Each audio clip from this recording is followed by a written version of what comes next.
আল্লাহ সুবহানাহু ওয়া তাআলা এই মাসটিকে আমাদের জন্য বরকতময় এবং রহমত করে এবং নাজাতের সাবাব করে আমাদের কাছে প্রেরণ করেছেন। এবং আল্লাহ সুবহানাহু ওয়া তাআলা তার পক্ষ থেকে তিনি তার নিজের ইচ্ছায় দিনে এবং রাতে অসংখ্য মানুষকে জাহান্নাম থেকে মুক্ত করে থাকেন। এবং আল্লাহ সুবহানাহু ওয়া তাআলা এই মাসে আমাদের উপরে সিয়াম ফরজ করেছেন যাতে করে আমরা মুত্তাকি হতে পারি, এমন ব্যক্তি হতে পারি যাদের সাথে আল্লাহ থাকবেন, যাদেরকে আল্লাহ ভালোবাসেন, যাদেরকে কিয়ামতের মাঠে আল্লাহ সুবহানাহু ওয়া তাআলা তার মেহমান করে উঠাবেন। যদিও আল্লাহ সুবহানাহু ওয়া তাআলা আমাদেরকে তার গোলাম করে সৃষ্টি করেছেন, কিন্তু আমরা যদি মুত্তাকি হতে পারি, তাকওয়াবান হতে পারি, তাহলে আল্লাহ সুবহানাহু ওয়া তাআলা তিনি ওয়াদা করেছেন যে এমন প্রত্যেক মুত্তাকিকে আল্লাহ কিয়ামতের মাঠে তার মেহমান করে উঠাবেন। যেমনটা আল্লাহ সুবহানাহু ওয়া তাআলা সূরা মারইয়াম 19 নম্বর সূরার 85 নম্বর আয়াতে বলেছেন, ইয়াউমা নাহশুরুল মুত্তাকিনা ইলার রাহমানি ওয়াফদা। সেই দিন প্রত্যেক মুত্তাকিকে দয়াময়ের সামনে মেহমান স্বরূপ পেশ করা হবে। তো আল্লাহ সুবহানাহু ওয়া তাআলা এই সিয়ামকে ফরজ করেছেন আমাদেরকে মুত্তাকি করার জন্য। অতএব সিয়ামের মাধ্যমে আমরা বিগত দিনগুলোর মতো নয়, বরং আমরা যেন তাকওয়াবান হতে পারি। ওই সমস্ত বৈঠক, ওই সমস্ত কথা, ওই সমস্ত ব্যক্তিদের সাথে আমাদেরকে ওঠা বসা রাখতে হবে, ওই কাজগুলো করতে হবে যার মাধ্যমে আমরা তাকওয়া অর্জন করতে পারবো।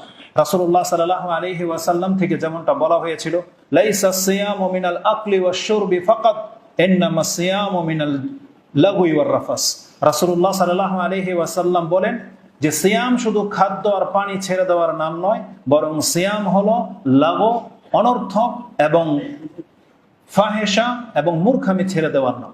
আর যদি কোনো ব্যক্তি এটা ছাড়তে না পারে, তাহলে ইমাম বুখারী রাহিমাহুল্লাহ যে হাদিসটি এনেছেন তাতে আছে, মান লাম ইয়াদা কাওলা যুর ওয়াল আমালা বিহি ফালাইসা লিল্লাহি হাজাতুন আইয়াদা তা'আমাহু ওয়া শারাবাহু। যেই ব্যক্তি রমজান মাসের সিয়াম পালন করেও মূর্খামি, অজ্ঞতা এবং মিথ্যা ছাড়তে না পারবে, ফালাইসা লিল্লাহি হাজাতুন, আল্লাহর কোনো প্রয়োজন নাই আল্লাহর কাছে, আইয়াদা তা'আমাহু ওয়া শারাবাহু, আপনি খাদ্য আর পানি ছেড়ে দেবেন, এই সিয়ামের আল্লাহর কোনো প্রয়োজন নাই। তো আল্লাহ সুবহানাহু ওয়া তাআলা মূলত চেয়েছিলেন সিয়ামের মাধ্যমে মানুষ মিথ্যা, অসার ক্রিয়াকলাপ এবং মূর্খামি ছেড়ে দেবে, এটার নাম হচ্ছে সিয়াম। এই জন্য রাসূলুল্লাহ সাল্লাল্লাহু আলাইহি ওয়াসাল্লাম বলেছেন, কেউ যদি কোনো সায়েম ব্যক্তির সাথে মূর্খামি করে, তাকে অপদস্থ করতে চায়, ঝগড়া করতে চায়, সেই ব্যক্তি যেন বলে ইন্নী ইমরুউন সাইমুন, আমি সিয়াম রেখেছি, আমি হলাম সায়েম, মানে রোজাদার ব্যক্তি। এটা বলে যেন সে নিজেকে থামিয়ে নেয়। এইভাবে তাকে তাকওয়া অবলম্বন করতে হবে। তো এইভাবে অনেক কথা আমরা শুনেছি এবং জানি। আজকে শুধু একটা হাদিস নিয়ে আলোচনা করব, যেই হাদিসের মধ্যে দেখা যায় যে রাসূলুল্লাহ সাল্লাল্লাহু আলাইহি ওয়াসাল্লাম ব্যক্তি জীবনে যেমন ছিলেন, রমজান মাস আসলে তার থেকে অনেক বেশি পরহেজগার হয়ে যেতেন, তার থেকে বেশি ইবাদত বন্দেগী করতেন। এমনকি সাহাবায়ে কেরামদের মধ্যেও এই পরিবর্তন দেখা যায় যে রমজান মাস সাধারণ আমলের থেকে তাদের আমলকে অনেক বেশি বাড়িয়ে দিত। সেই ভিত্তিতে একটা হাদিসের মধ্যে দুইটা আমলের কথা আছে, যেহেতু এখানে খুতবা মাত্র 30 মিনিটই ধার্য করা হয়েছে, যার ফলে ওই একটা হাদিস নিয়ে কথা বলবো। হতে পারে 30 মিনিটের মধ্যে কভার হবে ইনশাআল্লাহুল আজিজ। হাদিসটি ইমাম বুখারী এবং মুসলিম তারা উভয়ে তাদের কিতাবে এনেছেন। আব্দুল ইবনে আব্বাস রাদিয়াল্লাহু তাআলা আনহুমা হচ্ছে হাদিসের বর্ণনাকারী। তিনি রাসূলুল্লাহ সাল্লাল্লাহু আলাইহি ওয়াসাল্লামের আখলাক, চরিত্র সম্পর্কে বলতেছেন, কানা রাসূলুল্লাহ সাল্লাল্লাহু আলাইহি ওয়াসাল্লাম আজওয়াদুন নাস ওয়া কানা আজওয়াদু মা ইয়াকুনু ফি রমাদান হিনা ইয়ালকাহু জিবরিল ওয়া কানা ইয়ালকাহু ফি কুল্লি লাইলাতিন মিন রমাদান ফায়ুদারিসুহুল কুরআন ওয়া কানা রাসূলুল্লাহ সাল্লাল্লাহু আলাইহি ওয়াসাল্লাম আজওয়াদু বিল খায়রি মিন রিহিল মুরসালা। এটা হচ্ছে হাদিসের ফার্স্ট টু লাস্ট, যেটা আপনি বুখারীতে 2-3 জায়গায় পেয়ে যাবেন। একবারে সহজ নাম্বার হচ্ছে 6, ইমানের অধ্যায়ের আগের অধ্যায়টি, একবারে শুরুর অধ্যায়, কিতাব বাদিউল ওয়াহি, ওহির সূচনার অধ্যায়ে হাদিসটিকে এনেছেন, 6 নম্বরে পেয়ে যাবেন। এবং ইমাম মুসলিম এটা রাসূলুল্লাহ সাল্লাল্লাহু আলাইহি ওয়াসাল্লামের মর্যাদার অধ্যায় এনেছেন, যেটা আপনি 44 নম্বর অধ্যায়ে পেয়ে যাবেন। হাদিস হচ্ছে 5903 নম্বরে। এই হাদিসের মধ্যে 3টি কথা আছে। এক, রাসূলুল্লাহ সাল্লাল্লাহু আলাইহি ওয়াসাল্লাম তিনি ব্যক্তি জীবনে অত্যন্ত দাতা ছিলেন। তিনি এত বেশি দান সাদকা করতেন, কিন্তু রমজান মাস আসলে আরো বেশি তিনি দান সাদকার মধ্যে ঝুঁকে যেতেন। কখন? যখন তিনি জিবরিল আলাইহিস সালামকে দেখে নিতেন। তার মানে জিবরিল আলাইহিস সালাম আসলে নিদর্শন দেখলে যে ঈমান বেড়ে যায়, যার ফলে ইব্রাহিম আলাইহিস সালাম বলেছিলেন, রব্বি আরিনি কাইফা তুহিয়াল মাউতা, আল্লাহ তুমি আমাকে দেখাও মৃত্যুকে কিভাবে তুমি জিন্দা করতে পারো।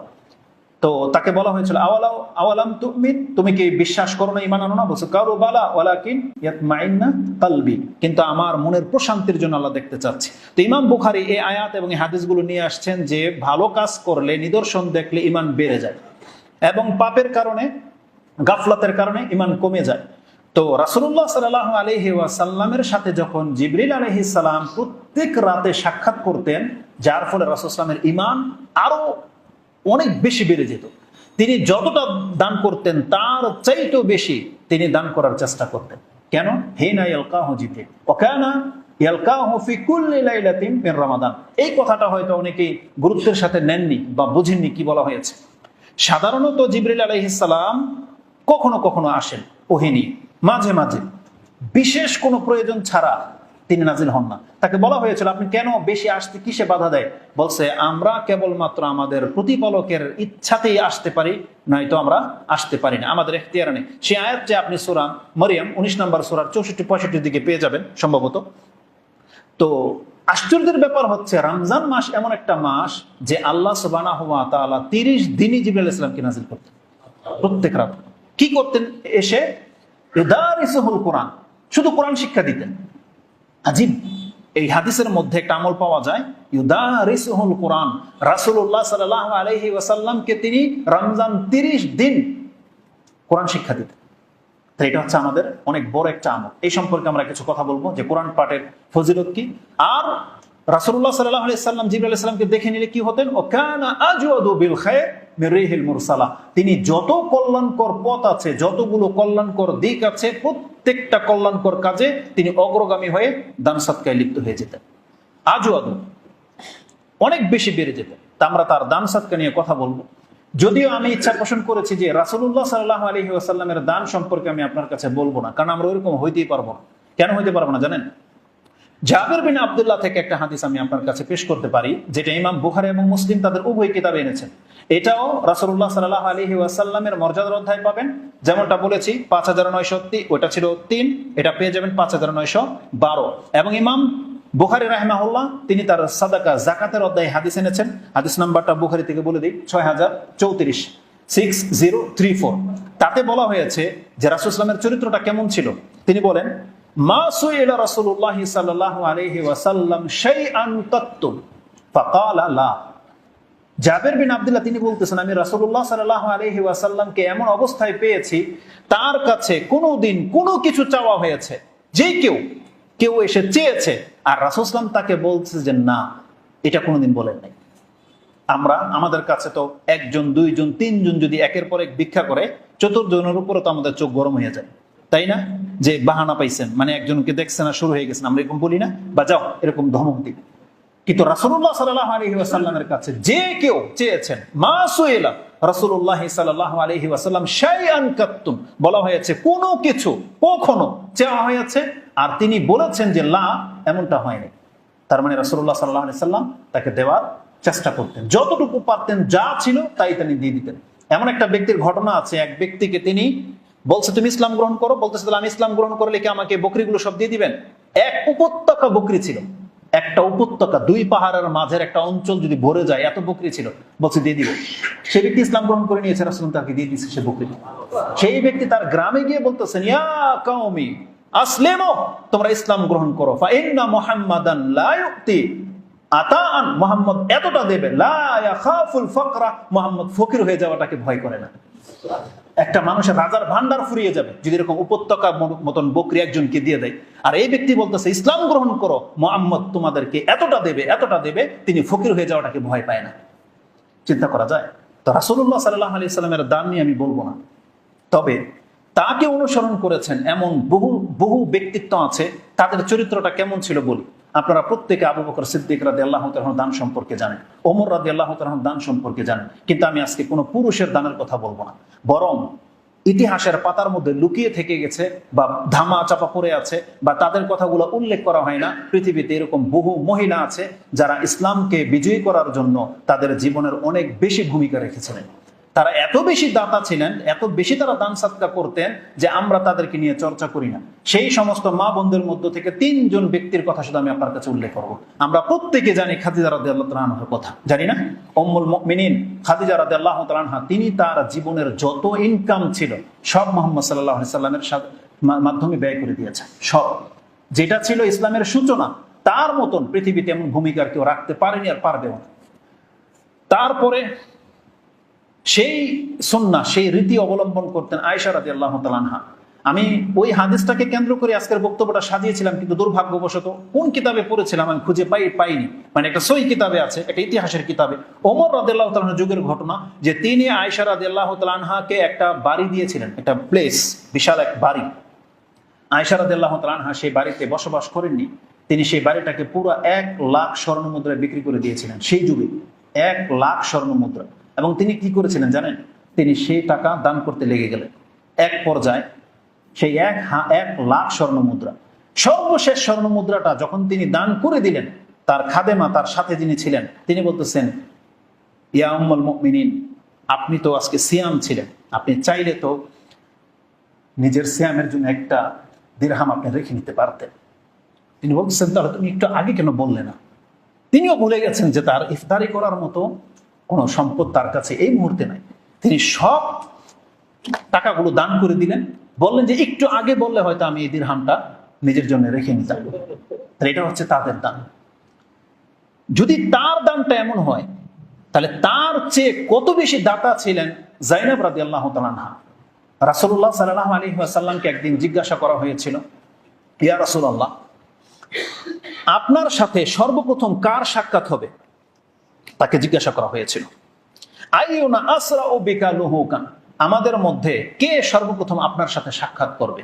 ফাকাল রাসূলুল্লাহ সাল্লাল্লাহু আলাইহি ওয়াসাল্লাম, আতওয়ালু কুন্না ইয়াদান, তোমাদের মধ্যে যার হাত লম্বা তার সাথে আমার প্রথম সাক্ষাৎ হবে, মানে আমার সাথে সে প্রথম সাক্ষাৎ করবে। প্রত্যেকে কাঠি নিয়ে তাদের হাতগুলো মাপতে লাগলেন, কারণ তারা 9 জন ছিলেন। আয়েশা রাদিয়াল্লাহু তাআলা আনহা, হাফসা রাদিয়াল্লাহু তাআলা আনহা, উম্মে হাবিবা, উম্মে সালামা, তারা এরকম 9 জন ছিলেন। তারা প্রত্যেকে তাদের হাতগুলো মাপতে লাগলেন। দেখা গেল যে সাউদা রাদিয়াল্লাহু তাআলা আনহার হাতটা একটু লম্বা পেলেন।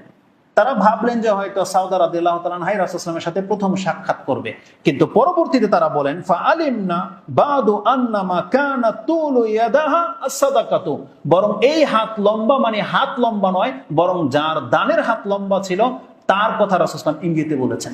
আর এটা আমরা কখন বুঝতে পেরেছি? যখন আমাদের মধ্যে প্রথম ইন্তেকাল করেছেন যায়েনব রাদিয়াল্লাহু তাআলা আনহা। আয়েশা রাদিয়াল্লাহু তাআলা তিনি বলতেছেন, যখন যায়েনব রাদিয়াল্লাহু তাআলা মারা গেছেন, তখন আমরা বুঝতে পেরেছিলাম যে এই হাত লম্বা মানে হাত লম্বা নয়, বরং দানের হাত যার লম্বা, রাসূল তার কথা বলেছিলেন। আর প্রত্যেকেই জানেন যে যায়েনব রাদিয়াল্লাহু তাআলা দানের মাত্রাটা কেমন ছিল। তার উপাধি কি কেউ জানেন? তাকে বলা হয় উম্মুল মাসাকিন, মিসকিনদের জননী, মিসকিনদের জননী। এত বেশি তিনি দান করতেন, সুবহানাল্লাহ। ইমাম মুসলিম সেই জুমলাটা এখানে এনেছেন, ফাকানাত আতওয়ালানা ইয়াদান যায়েনব, আমাদের মধ্যে যায়েনব রাদিয়াল্লাহু তাআলার হাত সবথেকে বেশি লম্বা ছিল। লিআন্নাহা কানাত তা'মালু বিয়াদিহা ওয়া তাসাদ্দাকু, তিনি নিজের হাতে কর্ম করতেন, বিজনেস যেটাই হোক নিজের হাতে তিনি কিছু বানাতেন, ওগুলি বিক্রি করতেন। তার অনেক অর্থ সম্পত্তি ছিল, অনেক উট ছিল তার, আর তিনি সব মিসকিনদের মধ্যে দান করতেন। এত বেশি দান, যেটা আয়েশা রাদিয়াল্লাহু তাআলা আনহাকে পর্যন্ত হার মানিয়ে দিয়েছে। কতটা হতে পারে সেটা আমি আপনাকে শুধু জাস্ট ইঙ্গিত দিলাম, যে রাসূলুল্লাহ সাল্লাল্লাহু আলাইহি সাল্লাম বলেছেন, তোমাদের মধ্যে যার দানের হাত লম্বা সে আমার সাথে প্রথম সাক্ষাৎ করবে। আর যায়েনব রাদিয়াল্লাহু তাআলা আনহা তিনি তার সাথে সাক্ষাৎ করেছিলেন।